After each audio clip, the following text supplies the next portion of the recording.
Good morning and good afternoon, ladies and gentlemen. I am delighted to welcome you to the Africa Financial Industry Summit, a two-day conference which is organized by the Africa CEO Forum in partnership with the IFC. I'm Julie Gishuru. It's a great pleasure to be with you. I am the head of public affairs and communications at the MasterCard Foundation, a Pan-Africanist and a passionate Afro-optimist. And it's going to be a pleasure to help guide this opening session and the opening panel as well. Now, this event is an annual gathering of the most influential stakeholders in the African financial industry. We're talking about finance and economic ministers, major bankers, and insurers are with us. Great to have you all. Also, regulators and supervisory authorities, capital market leaders, mobile money operators, fintech firms, investors, pension funds, DFIs, you are all welcome. It is a pleasure to have you all with us. We have over 500 participants, 35 countries are represented here. We have 30 regulatory authorities, 45 banks, and we mentioned insurance companies. We have 15 of them here. A warm welcome. Now, we all know we're going through one of the most uncertain times that the world has experienced in modern history, difficult times. We're going to be talking through our experiences, our learnings, and pathways forward. You have an opportunity to, create your schedule, and we have a whole raft of things, sessions, fireside chats, business-to-business meetings. You can network. It's all happening here. You can find out more on the tutorial, which is on the how to use the platform tab within the AFIS application, and you can reach out to the forum organizers. They can help as well. So if you are using social media as well, please do use hashtag AFIS2021 as you share your posts. Now, over the next 2 days, we hope to address a number of things. We're looking at key issues across the industry. So financial inclusion, we want to look at digital transformation, how we're financing the private sector, integration, the advent of the Africa Continental Free Trade Area, and more. But I want to appeal to us all to keep our conversations rooted and grounded in the realities on the African continent. In particular, I want to highlight young people and women. We know that young Africans and women will be key to ensuring that there's successful rebound and growth. We all know 60% of the continent is under 25. And this number of young people is fast growing, the fastest growing in the world. Now, many young people on this continent and women on this continent remain in the informal sector. Many remain unbanked. So I just want to encourage us all to really focus on how we serve these stakeholders as well. But with that, I want to now give a very, very warm welcome to the leaders at the helm of this summit. Let's welcome the president of the Africa CEO Forum, founder and proprietor of the Africa Financial Industry Summit, Amir Ben Yahmed. Great to have you with us. Also with us is Vice President for the Middle East and Africa of the IFC and co-host of this conference, Sergio Pimenta. Great to have you both with us, gentlemen. Let's go into a quick conversation on the why this summit is so important, and particularly at this time. Ben, let me start with you, Ben Yahmed, on this. You came up with this concept. Now, in this COVID times, why is this even more important? Please unmute. Amir, if you would unmute, thank you. Sorry. I should be used to that by now. But please let me welcome first all of our participants. We have 500 CEOs and executives from the industry, which is both a great satisfaction for us and a sign of deep enthusiasm for the future of this initiative. I would like also to thank our co-host, the IFC. Sergio is here, he's going to talk a little bit after, but I would also like to thank his teams wherever they are across Africa or in Washington. They have always been very involved in helping us prepare for this first summit. Of course, I want to thank our long-standing partners of the forum who have been supporting this new initiative, and very quickly, all the teams that have been working for 2 days now, night and day, to make it a reality. So back to your question, Julie. The idea of the forum was really built on the success of the last edition of the Africa CEO Forum in Kigali. It feels like an eternity now after 18 months of COVID, where we haven't seen all of our friends in physical reality. But at that moment, we really felt an incredible surge of enthusiasm, of ambitions among the participants in the light of the promises offered by the CFTA, the promises of new opportunities for the African private sector.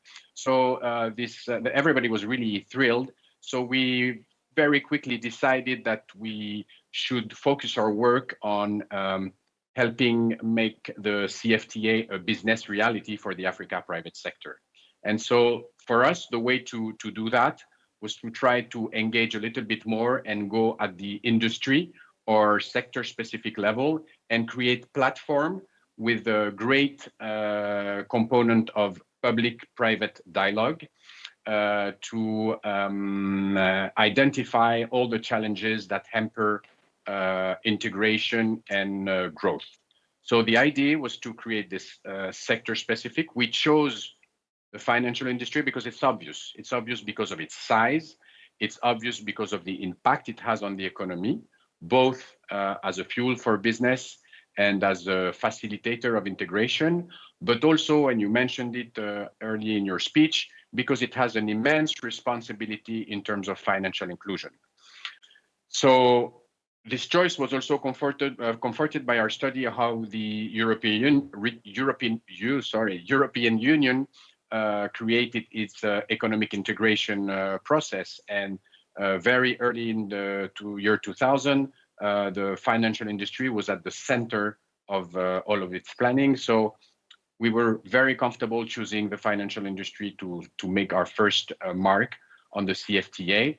We decided to take a holistic approach to talk to everybody: banks, insurance, capital markets, telecom operator, the new disruptors in fintech, and of course, regulators, to contribute to one goal, the strengthening and the integration of the African financial markets.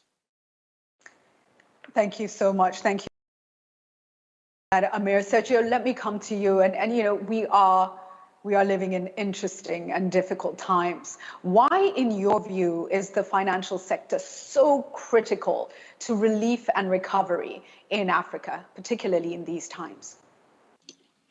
Good morning, Julie, and good morning, everyone. And thank you for your question. And it's let me start by saying it's a great honor for IFC to co-host this important summit together with the Africa CEO Forum. Here for being here with me, and to thank his teams. I know that there's been a lot of work to bring us to where we are today, but it's really exciting to be here with all the key people who are playing a role in the financial sector across the continent. I'm really looking forward to the debates that are going to happen in the next 2 days. But you did ask me why the financial sector is so critical, and let me say this first. I mean, when we look at the developing world, about 1.7 billion adults don't have a bank account, so don't have access to the financial industry, and 200 million businesses don't have access to credit. So extending finance to people and to the companies across the developing world will be absolutely key to get out of this crisis and to look at the recovery. So, and that is so true when we look at the situation in Africa. But let me also say that in spite of the 2020 being a very, very difficult year, most financial companies, most financial firms in Africa have managed to survive the impact of the crisis. And that in itself is quite an achievement that shows the resilience of the African banking sector. I would also say that on the public sector, there's been a strong response to the pandemic throughout the year, and governments and regulators have deployed a significant amount of emergency capital. So there's been a lot that has been done.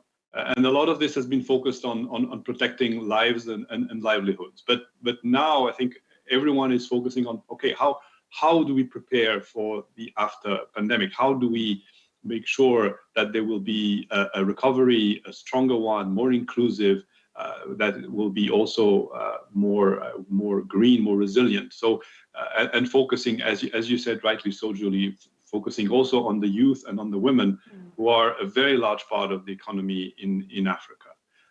This will take different approaches. It will take looking at innovative solutions, a lot around digital lending, leveraging all the digital space, but also having integrated marketplaces to increase access to finance, in particular in the more difficult, the more fragile and underserved markets. And when we look at that, when we look at what will happen, you can all realize that banks and financial institutions will be instrumental to make this large-scale relief successful. They will play a key role in the distribution and implementation of these programs. So one thing that we know when we talk with our IFC clients across the continent is that access to credit remains a top requirement. And this is something that happened before the crisis, has been enhanced with the crisis, and will continue after the pandemic. So this is something we do need to address.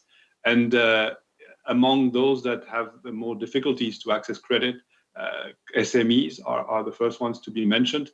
And they are, as you know, they play a key role in Africa. They employ around 90% of the private sector workforce.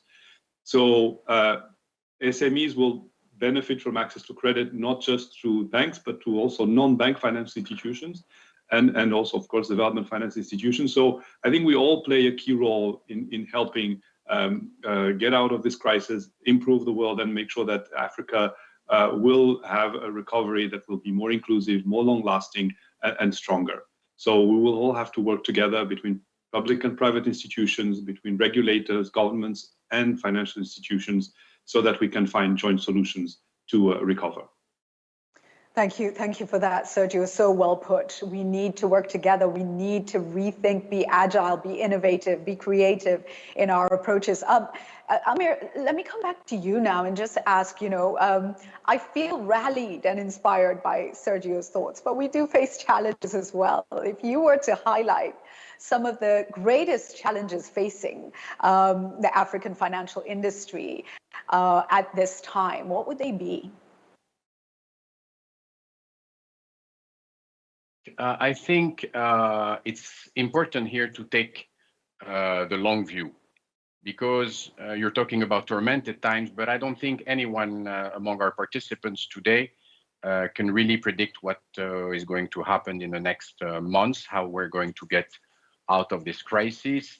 Our GDPs of our countries have been impacted. It has been impacted elsewhere in international environment. We have what Alan Greenspan said at the time, some irrational exuberance in the financial markets that are also a little bit worrying. And all of our governments have taken a lot of debt. So we're hopefully going to exit of the sanitary crisis this year, I think. But we have to be very cautious on what is going to be the economic situation when we get out. That being said, I think what we have to focus on collectively, as Sergio said, this is one of the most important word, I think, and this is why we did the forum. We need to be together, everybody, regulators, actors. The challenge that we can work on is, first of all, we need to identify the area of improvements. On our side, try to facilitate interactions between public representatives from public and private sectors to determine what are the priority policy actions needed. And if you take at the challenges itself, if you put aside the digital transformation issue, which is a very specific issue affecting all the players in the industry, it's an internal, everybody has to change its processes, the way it serves clients, the way you have also disruption with the fintech. But if you put aside digital transformation, I would list 4 main challenges. The first one is to ensure a strong industrial and stable financial industry. This is at the macroeconomic level. It's the most important thing to guarantee a healthy African economy. The second challenge, I think, is to increase the level and lower the cost of financing for the private sector with a specific attention to, as Sergio said, to SMEs. The third challenge is to facilitate cross-investment borders. We have been talking about this for a long time. This is a very important issue because it will both help create national champions and develop the first generation of national champions, and it will also help promote FDIs in Africa, which we need in the mid and in the long term. And last but not least, at the consumer level, I think what would be the fourth challenge is, of course, dramatically increase financial inclusion. This is, of course, one of the main goal of everywhere here participating at the summit. And as the market are going to be more and more sophisticated, I think there's an issue that we have to consider is also the question of consumer protection. We need all the participants and all the regulators to keep fine-tuning our policies to protect our consumers, because you have actors who have bad behaviors, you have fraud keeping going up. So this is what I think would be the four challenges that we should focus. With the last one that I didn't mention, but is very important, is the environmental challenge that everybody has to take into account its policy now. Fantastic. Thank you for that, Amir. Sergio, we've heard the challenges. Amir has talked us through them. What are the bright spots? Do you see bright spots? What positive trends can we expect as the financial industry looks to support the continent's recovery? Sergio or me? This is for Sergio. Sergio. Thank you, Julian. And Amir, please feel free to join on this point. But I have to say that first of all, that I do agree with all the challenges that you were referring to, and I also know that you would agree that some of these challenges, if not all, can be looked at as actually the opportunities and the bright spots to a certain light, under a certain light. I mean, we have to look at all these different challenges and see how we can really overcome them, not just on the short term, as you said, Amir, but also beyond that on the medium and long term. So let me maybe mention some of these opportunities or bright spots that I see, Julie, and you will probably see some resonation with or some echo to what Amir was saying in terms of the challenges. I think that somehow this crisis is an opportunity to look at things differently and to have major changes in the African continent. The first one I would say is particularly for the banks in Africa. I think this is an opportunity for them to review their cost bases and their operating models. We have to keep in mind that they still have the highest cost to asset ratios in the world, right? So if they are able to improve those ratios and improve their cost bases, then this will make banking more affordable and inclusive. And this will have a very long-lasting impact on the continent. One of the points I would also mention that is also linked to this cost base to a certain extent is that there's large opportunities that are provided by the digital transformation of the economies and also by the rapid urbanization of the continent. So when we look at both urbanization and digital transformation, that can have an impact on the way financial institutions operate in the continent, and this can be a game changer for them. They will have the ability to serve better the low-income households, the smaller firms that can actually benefit much more from the advances in mobile money, in fintech services, online banking. So all this you could see a shift in the type of business models that the banks have and the financial institutions have. And I really want to include the non-bank financial institutions in this conversation in the medium term, and this could have a very large impact on the continent. I think that could, for instance, look at the mortgage market and see whether there could be opportunities to have cheaper mortgages extended in Africa, because this would also contribute largely, very strongly, to the development of an affordable housing value chain that is well needed in the continent. Another bright spot that I also want to mention is related to the question of trade, with the opportunities that come from the African Continental Free Trade Area Agreement. And even if this will not happen overnight, it's really going in a direction that will improve trade across the region. That's a strong bright spot that I see. Sorry. In terms, maybe just to close, I mean, I just want to say that my last point I would add is that really the acceleration of the digital economy in Africa for me is a game changer. It's something that will really change. It is happening. It has started before COVID, and it's accelerating now. We all know that East Africa, for instance, had led the region in terms of mobile money adoption, but the other regions in the continent are also catching up. I mean, like, if we look at countries like Senegal, Mali, and Burkina Faso, mobile money penetration rose from single digits to over 27% in 3 years.